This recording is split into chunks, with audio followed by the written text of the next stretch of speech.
Amazing. We are live. Okay, we're live. Good stuff. Well, hello everyone that can be that's watching right now. You're here with me from North Star. We've got Zach from Chipp Coffee Roasters and Mark from Shiloh. Hi everyone. We've just been told to gather together and just really have a chat about coffee. So that's basically what we're going to do. But if you want to ask any questions whilst watching, feel free to send them through and we'll try and answer for them as we go on. So yeah, to kick things off, guys, I guess the first sort of thing to reflect on, how's the last year been for you both? Yeah, it's... Sorry, you go, Mark. No, I was going to actually say I'll let you go first, Zach. Oh. Yeah, it's been a very interesting year, I think. Like all of us coffee roasters across the industry will have seen retail sales have soared up, whilst wholesale dropped completely. And now with coffee shops starting to open again, it's sort of balancing out a little bit more where retail sales have come back down.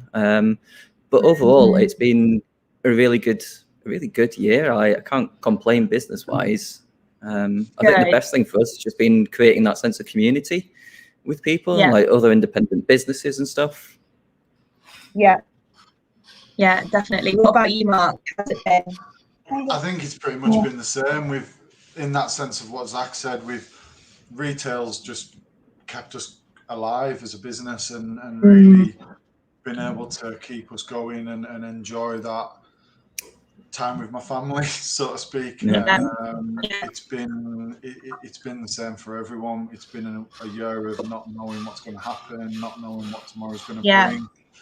But the fact that one good thing that people have been stuck at home in that sense. So you say maybe the same for yourself. We've had more retails than normal, more retail sales than normal, but sales gone. So which has been okay. We've been really happy with that, and we've been able to balance out. We've actually been able to give our time to do other things and cooked. I'm a chef by trade, so I've been able to cook for some vulnerable people and stuff. So I've enjoyed that. It's been stressful, balancing that and a house and a young family and cooking, but actually it's took me back to catering, which is a passion of mine. So I've really enjoyed that. So it has been a balancing act as well, though. So yeah. No, definitely. It's been, I think, like for all of us, it's probably the scariest thing ever when that first lockdown was announced, and you realise all of your wholesale customers are going to close.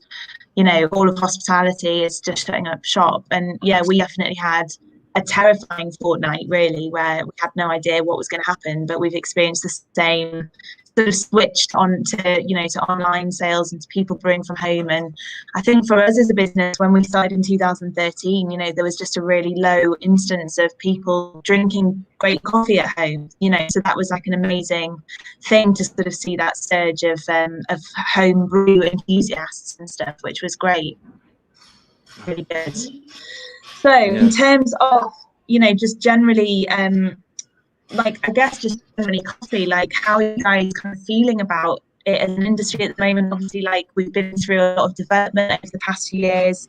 Leeds, I've got a question of, is Leeds having a coffee boom? I mean, I think it has been for some time now, so it's probably not so much a point for to argue over. But I guess in terms of the wider picture, the bigger picture, where do you think sort of Leeds is on that kind of in terms of its participation in the industry as a whole? We've got one of the largest student populations. I think that's one place where it actually comes in the UK. I think it's the highest in the population that we've got, and I think they play a big role. But that is for the sort of the niche-y, fruity, different types of coffee. This is just my opinion. Whereas with the people that the boom side, I think that's hitting more people that are mid-30s and older and things like that, where they're actually learning about good quality coffee, amazing coffee, very, very different in that sense. And people, I think that's one thing that lockdown surprised me with as well, is the quality of people haven't necessarily changed the quality of life in that sense. They've started looking for local, which will sometimes cost that a little bit more because it's not mainstream, it's not cheap, it's not bad coffee, it's actually really good quality from it. I mean, we've got some really amazing roasters in Leeds as well, and that's what I like, is that it's not just like everyone going down to London to buy the coffee from online. They're actually buying more local as well, and it is just a different scene. And that's what I like about it with Leeds, is you can go around the corner and there's 6 or 7 different coffee shops and things like that. And that's the beauty about it. That's what I think. I'd like to say it's potentially a bit friendlier as well. You know, as a kind of general coffee scene, I think it's a nice one that's kind of open to people who are looking to get into coffee and learn a bit more about it, rather than people who are just sort of seasoned aficionados, if that makes sense. Yeah, definitely. I've noticed that over the last few years. It seems to be a very collaborative city. Like, we're not scared of talking to other roasters and sharing coffee shops ideas and things like that, and collaborating with one another as an industry as a whole in Leeds, which I feel quite lucky about, because you don't really see that too much in other cities. Yeah. No, 100%. And like, obviously, you know, alongside the kind of amazing brewing scene that we've got here in Leeds, you know, beer and everything, I really feel like coffee is sort of coming to not rival it, but I guess just add to the amazing kind of position that Leeds holds in the kind of minds of many people across the country as a real upcoming kind of cultural city, really. I mean, it always has been, but I think as well, just that the football team, you know, getting into the Premiership last year, really, but I think that you know, that kind of signals a new era for Leeds as a city. You know, people are sort of, you know, an old coffee friend of mine always used to say that cities are kind of you know, tend to do well when their football team does well, you know, like overall. So hopefully that spells good things for Leeds anyway. Yeah, definitely. Good stuff. Now, obviously, like, you know, I think all of us on this call today, like, are very, very focused on, you know, kind of quality, but most importantly, kind of ethics that tend to go sort of hand in hand with quality coffee, or at least most of the time do. You know, and I think Leeds is doing a great job of, you know, sort of really showcasing that in the industry at the moment, with the rise of independence, the amazing, like Mark said, amazing sort of selection of roasteries and coffee shops and stuff. But then again, we are contending still with the likes of, you know, McDonald's, for instance, with their sorts of messaging around it shouldn't cost so much to have a good cup of coffee thing. It's something that winds me up every time I walk past the advert on a bus stop. I feel like an internal bout of rage and fury. How do you guys feel about that? Yeah, it's very frustrating, one thing. But I also find it kind of funny in a way that such a huge company like McDonald's is seeing the specialty coffee industry, which is a really small part of the coffee industry as a whole, and seeing that as a big competition where they feel like they need to advertise against us and sort of take the piss and everything else. Clearly doing something right. Yeah, definitely. But then I think as well, it's like their consumers aren't necessarily the same consumers that we target as an industry in the specialty side. You know, like, you wouldn't compare a Big Mac to a burger from Slap and Pickle. It's two very different worlds. Oh, now I'm hungry. Oh dear. With that, it's quite scary, because they're trying to bring everyone's standards, not bring the standards down. I love a Big Mac, and I'm not knocking that. I'm not knocking the coffee, because actually it doesn't taste that bad. It's what they're saying is stuff shouldn't come at an expensive price. But then what a lot of us in the industry would say, well, where's the ethics in it? What is their ethics behind that? And if you pay your farmers a good price, if you pay the shippers a good price, if everyone gets the same, gets a good mark on you and earns a living from it, then it's not going to be cheap. And when you have someone pressing a button and the coffee pops out at the other end, and you're buying once over, I think it was about 3 years ago, McDonald's was the world's largest supplier of coffee around the world because of the amount they made. When you're going and buying hundreds and hundreds of tons of coffee a year, you're either going to be asking for it at pennies, or you're going to be you're going to demand the price you want it at to make the money you need to make it. And Yeah, that's the certainly. side of that gets me as well, is that it doesn't matter how good or how bad it is, it's actually the ethics behind it. Yes, there is a point of how bad it is, because you don't want to drink something that's really, really bad. But for me, it's the ethics behind it. How do they supply? How do they support the growers? How do they support everyone in the middle of the chain as well? That's yeah. And I think from our perspective, like, it's not just about, trying to do the right thing or be a good person. Don't get me wrong, those things are absolutely how businesses in 2021 should be kind of operating. But it comes down more to the legitimate risk that, we might not actually have coffee in a few years' time if we can kind of continue on in this way. And I think, if we can get anything across to our customers, it's just that realization of getting them to, when they're drinking their very necessary morning cup of coffee, imagine if that was the last one they were ever going to drink, if it was just, if it honestly as an kind of died out. And I think from what we've observed over our 8 years of roasting and sort of traveling to kind of coffee producing areas, is that it's a very real risk, like with the market being as volatile as it is, with climate change, on the rise.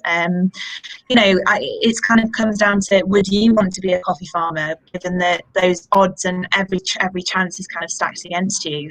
It's a very sort of simple sort of dilemma that producers find themselves in. It's essentially a decision as to can they continue supporting their families or not, and coffee is not currently allowing them to do that, and it's very tempting for them to be ripping up coffee and planting it with illicit crops or other options. And it's unfortunate, but I feel like every year we've been away the past 7 or 8 years, it's almost like the worse it's become rather than the better, if that makes sense, just in terms of certainly. There's not enough change happening quickly enough, I don't think, to actually make the impact that we needed to make. So I mean, obviously, like, the last year has been really eventful in coffee, in terms of with some of the producing partners we all work with, with landslides in Rwanda, with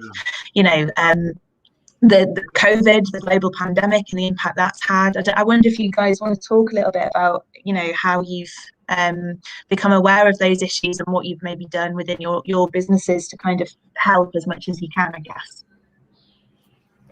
Yeah. Well, I think, starting with the landslides in Rwanda that were absolutely devastating to see and read about. It was really touching and really saddening to me personally, because I've been purchasing coffee from the Shiloh washing station for quite a few years now, and luckily Raw Material, who's importing those coffees to the UK, set up the amazing appeal fund for them.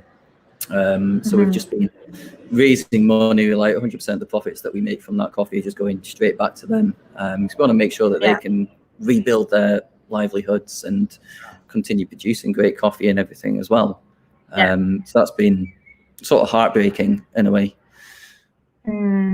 Yeah, absolutely. How about you, Mark? Have you kind of interacted with? It was the same for us. The thing that hit me, it was May, and I'd seen something. It was on yours, Zach, and I seen something, and I said to Jean, and she showed me again, and it just hit me, and I was like, we've been buying coffee from these guys for 5 years through Raw Material as well, and I thought, we went out for a walk with the kids because it's all we could do, and I phoned up the guys from Raw Material, and I was just chatting with them and saying, how can we help? What can we do? And it was just and then when I was chatting with them, they said it had happened. It was nearly a month ago when it happened, and I was like, wow, we've just literally found out 4 weeks later, because it wasn't big enough on the news. It wasn't as big as COVID, it wasn't as big as this. And that's what really hit me as well. It was like, wow, my wife's actually from Kenya, so for us it was like, if anything was a similar thing in Kenya, and we might not find out for a month, and actually having that contact with Raw Material, it helped to be able to find out more news and more information. And so we couple of things we did was we did the same. We got some coffee off them and sent all the profits back, and also we added the donations on our website. So any donations, it all goes back to the Rwanda appeal. And we started a direct trade with India through a company that imports into the UK, an Indian company. They bring 4 or 5 farms. This just started happening, and that actually the COVID situation over there has held back production.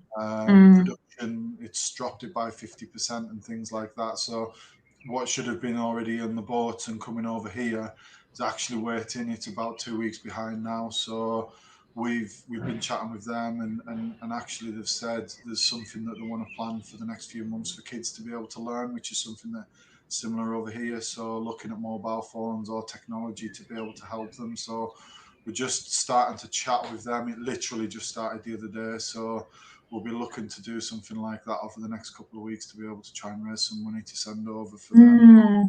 Because I think that's probably...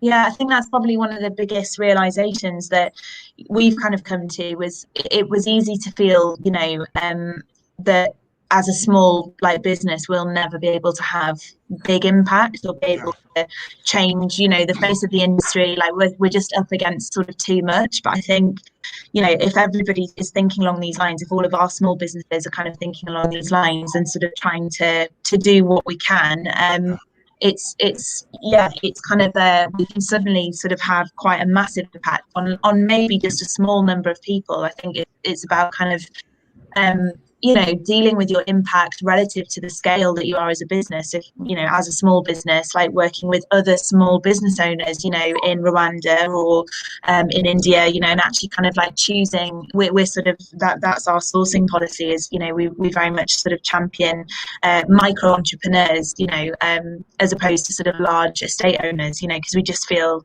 we're able to have a bit more impact, you know, in working on that level. And a lot of the time the quality is amazing. So it's kind of like a win-win.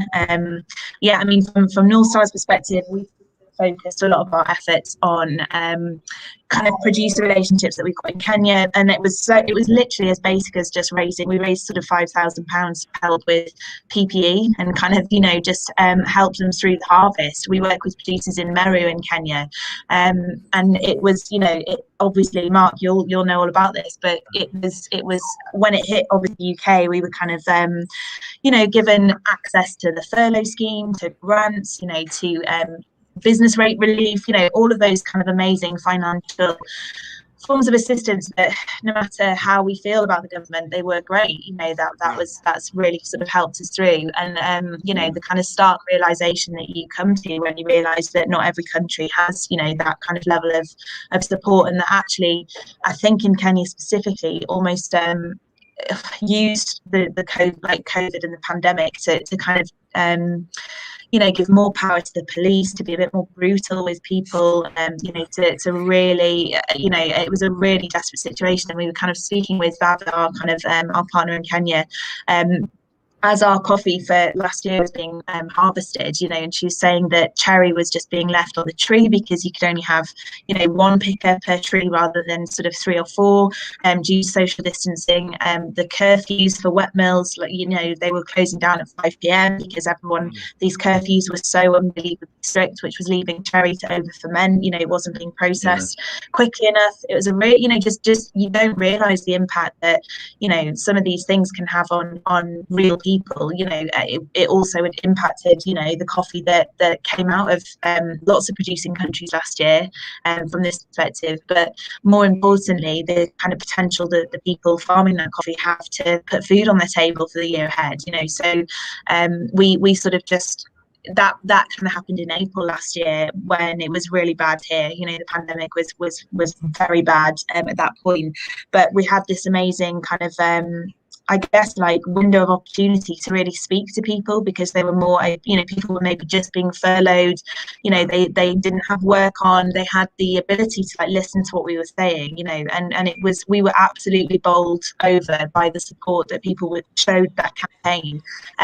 Most of it came from our wholesale customers who at the time had just had to close their doors, you know, were in possibly the worst financial position they might have ever been in, you know, in the course of their business, but were still putting their hands in their pockets to help our producing partners, and that to me sort of I guess alleviated this like slight crisis we were having internally of kind of, what are we here for? Are we even making a difference? You know, what can we possibly do? And then you kind of see something like that and you realize actually the relationships that we've managed to create and the sort of strength of those connections between our consumers and the producers, like it is all worth, do you know what I mean? It's all worth it. So yeah, we've had a kind of crazy year of lots of reflections and, you know, lots of scary times as well, but I think generally one that will leave us hopefully in a better position going forward. So yeah, sorry, my dog's starting to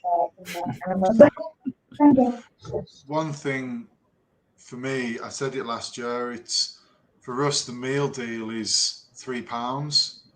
yeah. But for someone in Rwanda or India or South America, £3 can actually be the difference in a meal.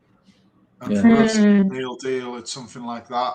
But £3 to donate £3 for one person to do that to a different charity that's supporting these farms and supporting people and local, that can actually be a massive difference. Most people will live on 50, 60 pence a day for the food alone. So that isn't just one day's meal, it's quite a few days' meals. That's another thing I would add as well. Yeah, absolutely. And how about kind of I guess the year ahead? Like obviously we've talked about, you know, wholesale recovering, and yeah, has what we've gone through in the past 12 months kind of impacted your businesses, and like in terms of what you know you'll be going forward? Has it changed focus? Have you know, has it made you think differently about what it is that you're here to do? Yeah. Before it was. I mean, the last year we were all probably in survival mode, but being quite shocked by our retail sales. And wholesale gets rid of a lot more coffee, probably not as much profit. Retail is slower, but it's a little bit more profit. And so from that point of view, we've probably not gone through as much coffee, but it's slightly different. And as a small business, I mean, we're that small, it's me and 3 other people that we employ. I do the roasting and so on and so on.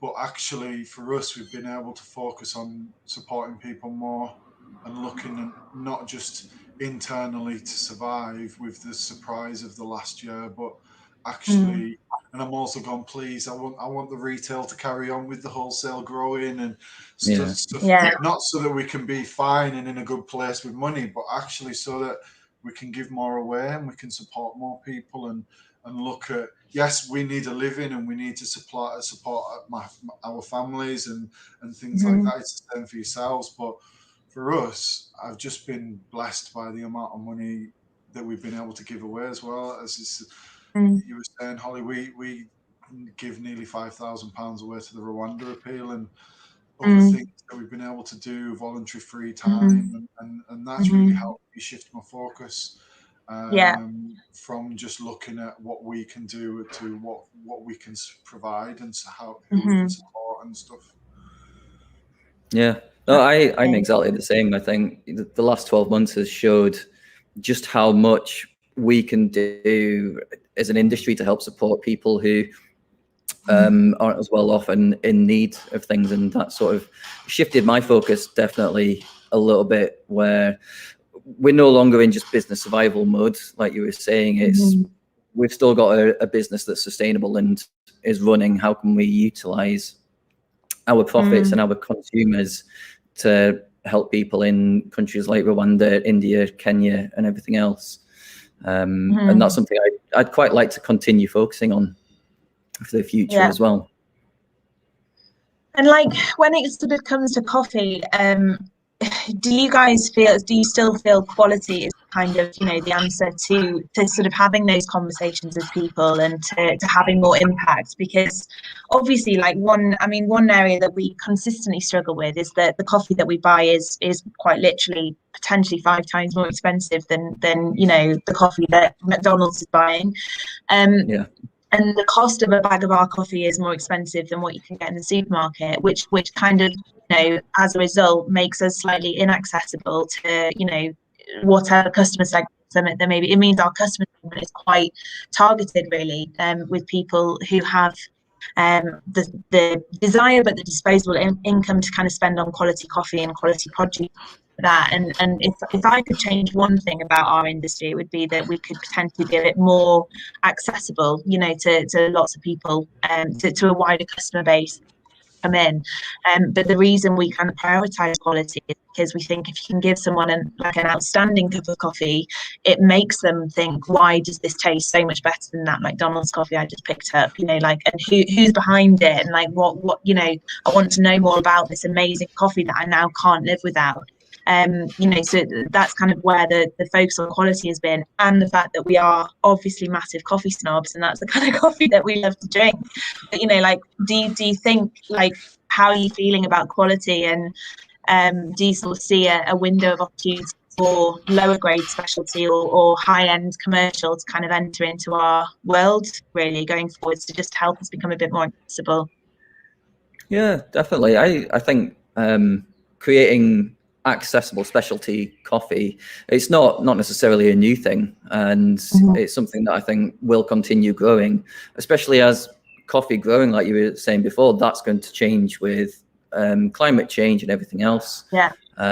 Like, we've been recently just testing the water with some specialty Robusta to see how that's going. Yeah. It's actually gone down quite well. So I think we are still, as an industry, adapting quality and how we can fit those qualities into the market to bring more people into it, and trying to almost introduce it as a gateway into the specialty industry, the specialty world, without overpricing it as well.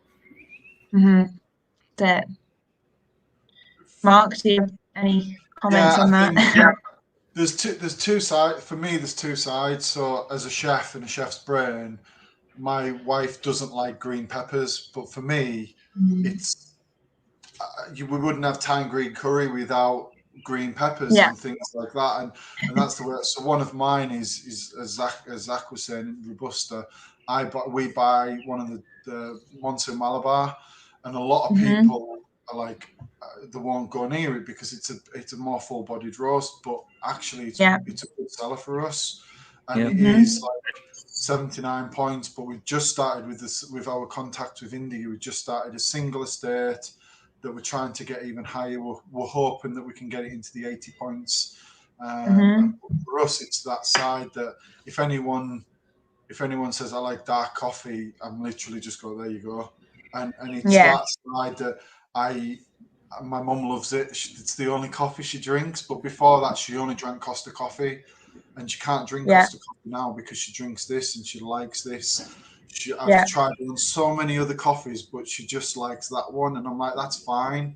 And I think for me, yes, the score is for us. It's the top three for me is the ethics, the score, and the sustainability behind it, and they're my top three. There's not one that's two or three. It's literally all level, and that's the way I look at it. It doesn't matter if it's yes, the score is our main important thing, but the ethics and the sustainability is another thing that's just as important.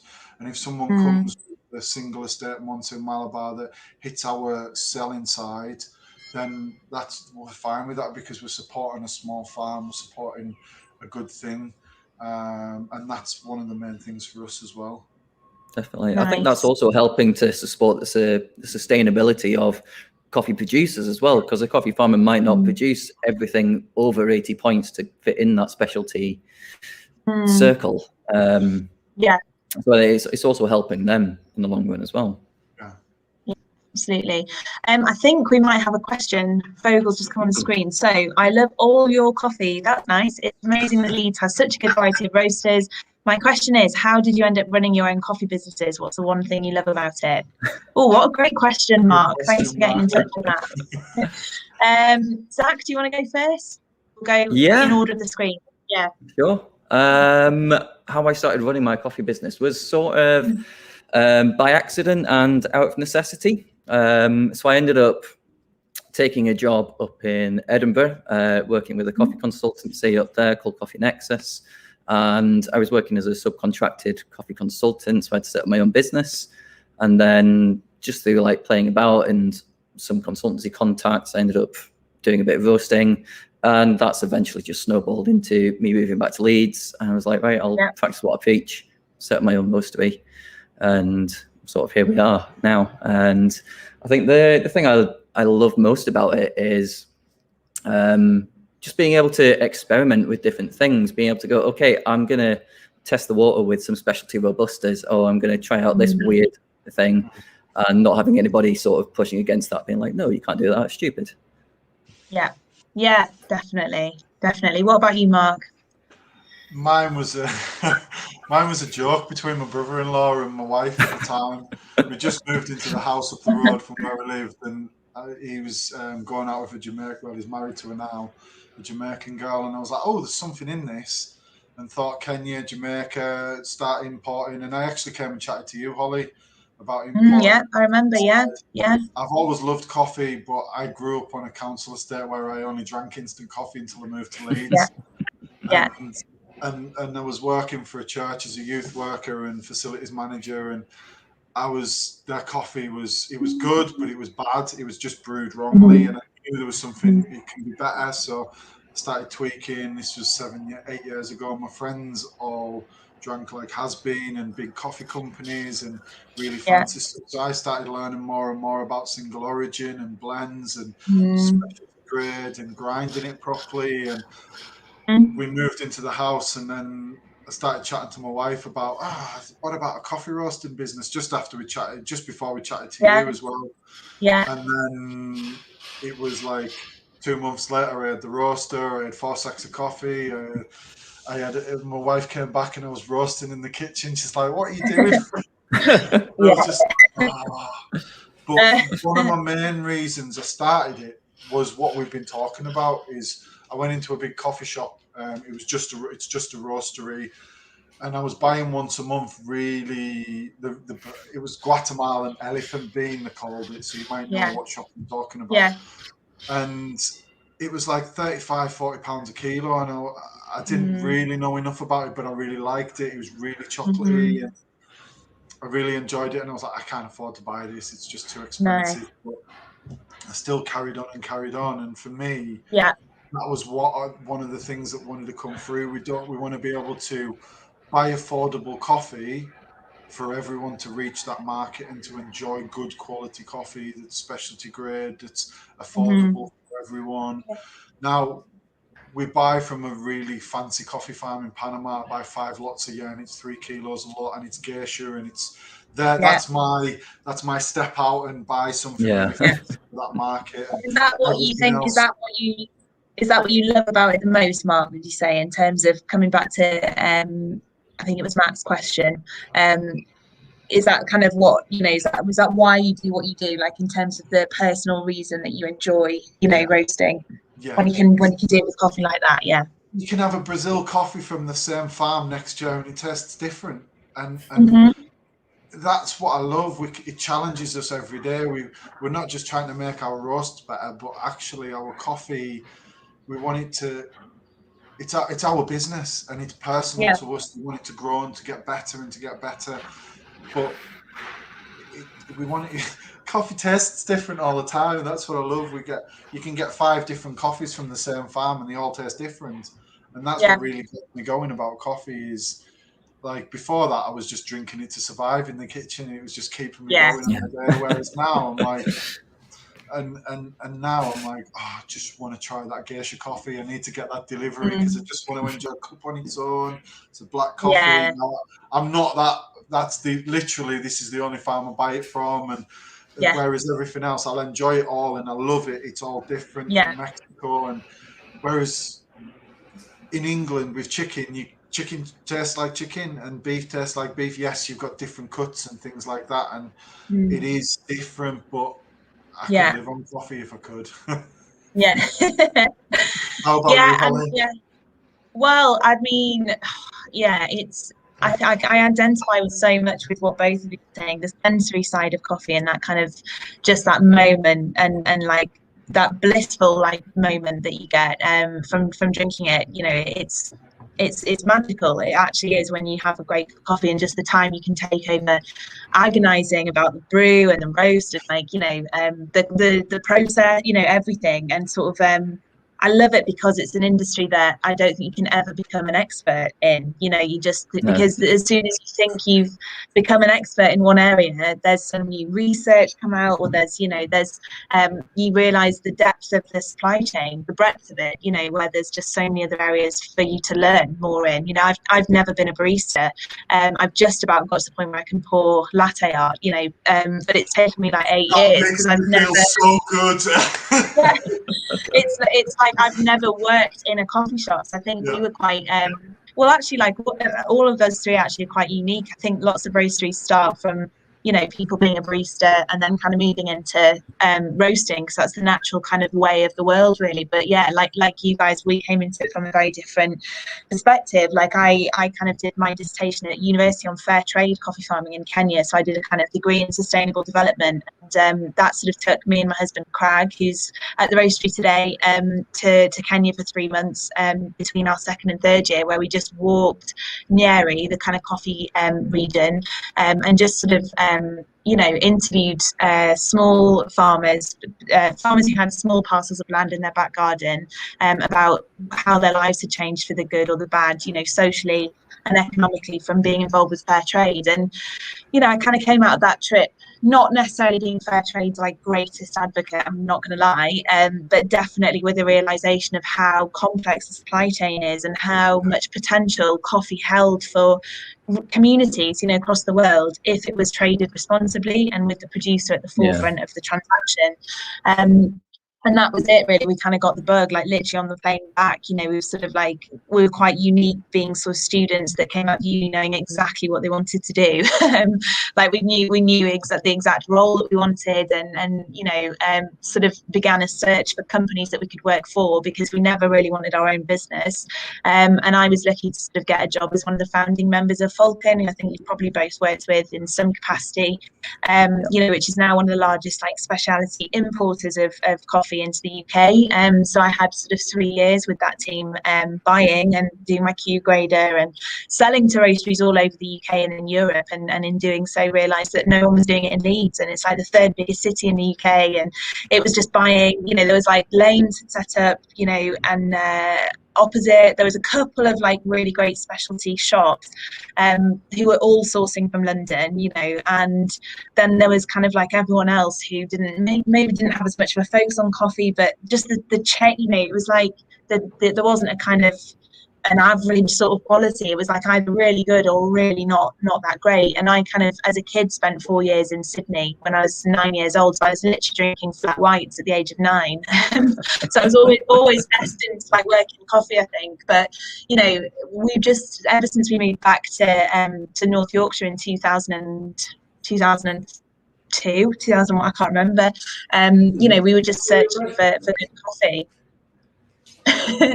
We're just searching for really good coffee, and it didn't, you know, there was a real lack of it. And this is only like 8 years ago, you know, but there was these pockets of amazing roasteries in London, in Bristol, in, you know, Glasgow, Edinburgh, but there was just nothing in Leeds, and we actually just felt a responsibility to put something in Leeds, you know, try and create a resource to try and you know, get people interested in coffee. And I think one of the proudest things that we have at North Star is that we feel we've kind of really played a part, I guess, in that you know, explosion of good coffee in Leeds, just to try and prove that it's a thing, you know, for people to set up a business and make good decisions about the equipment that they set up with, and treat coffee as it should be treated, really, as a kind of real a beverage that isn't just to be taken like medicine, you know, to sort of wake yourself up on a morning, but really food and kind of sipped, basically.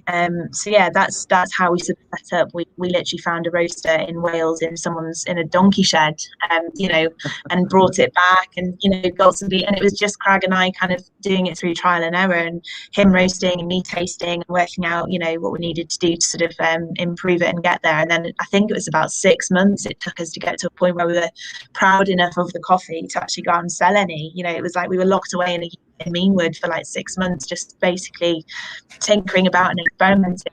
And now we're in Armley in like a 4,000 square foot warehouse, and it's, you know, it's I think the biggest thing we love about our job is that we love it. Like, it, you know, day to day, it's so unbelievably stressful having your own business, and this last year has been has been horrendous in that sense. But I think seeing the kind of I think proving that we've been able to make a career out of something that we love, and also provide other people with jobs that they love and an environment that they love coming to work in and stuff. That's the best thing about what we do, alongside getting to work with coffee on a day-to-day basis. So yeah, I hope that answered the question. I don't know if we've got any more questions that have come in, but I guess if we have, they'll come through, and if we've not, I think to finish up, because I think we've only got like 5 minutes or something left.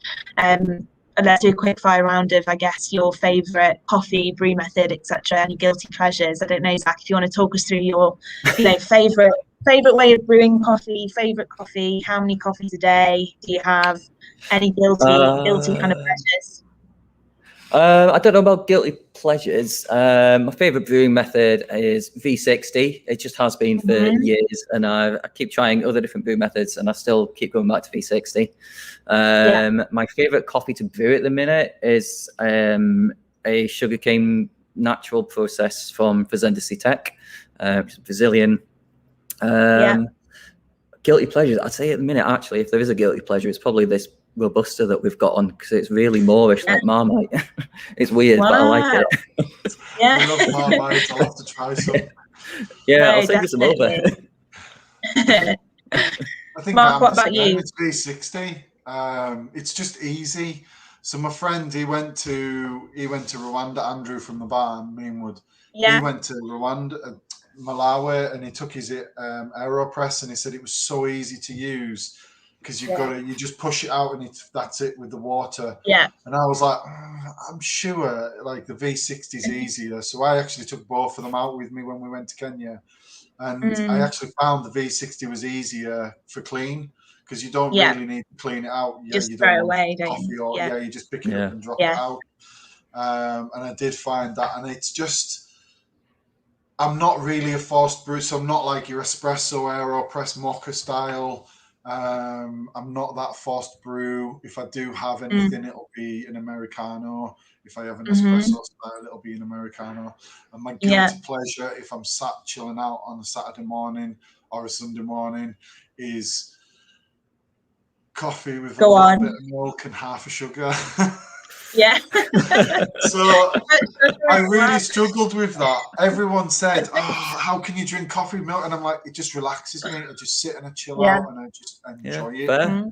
And that's what I like. No, absolutely. As long as you enjoy it. That's it. I don't personally think there's any. There's definite coffees out there that I would really strongly advise against adding milk to. But there's equally coffees out there that perform better with milk. I think that's the kind of the key realization is there's no. It's all about getting the right coffee for you, isn't it? And kind of making sure. I have so many. We still meet people who actually open coffee shops and say, I don't actually like coffee. I just like the smell of it, and I wanted a coffee shop. And we love that, because it's a real challenge of thinking, how can we get them into loving coffee? Because I very much believe if someone says I don't like coffee, it's not that they don't, it's just they've not had the right coffee, for their personal preference. Definitely. And I think when you think about coffee being as chemically, if not more chemically complex than wine, there is absolutely a coffee out there for everyone. And whether you take it as a sort of half a shot, extra hot caramel latte, whatever that might be, there is a coffee that's suited to that particular preference for sure. I think my favorite brewing method, and potentially also guilty pleasure, because I think a lot of people would expect me to put a bit more into how I brew coffee at home, is actually cafetiere. Like just honestly love the simplicity of a French press. And it actually is the only brewing we've got. We've got V60s, AeroPress, etc. But it's the only way I make coffee from home. Partly because we go into work and have an amazing, espresso machine and setup and all the rest of it, where we don't necessarily have to make great coffee from home. But also just absolutely, I actually love the versatility of it. You'd think that it was only suited to certain, maybe like fuller bodied, less acidic coffees out there, but I've started preparing it in a slightly different way with them, ensuring that you just steep and then break the crust and skim the top off. So essentially it's like how you do a cupping, which happens to be my favorite way to taste coffee. So I kind of managed to create two different options, just with the humble cafetiere, and I love you know, people's sort of surprise, I guess, at hearing that you can actually do more with the cafetiere than just leave it to steep for 15 minutes and and then blend. So yeah, absolutely. Cool. All right, guys. Well, I think we're kind of coming to the end of the time that we've got today. But it was obviously, with there being no coffee events or, you know, things that have really happened over the last year, it's been nice to catch up with you virtually, and hope to sort of see you all soon. Definitely. Yeah, it's been great. Thank you very Amazing. much. I don't know how you end. I don't know how you end this. I think Simon will do. I'm pretty sure it'll just get out. We're just going to sit here for 10 minutes just waiting. Sit here waiting. Yeah, there we go. There we go. Bye. Thanks.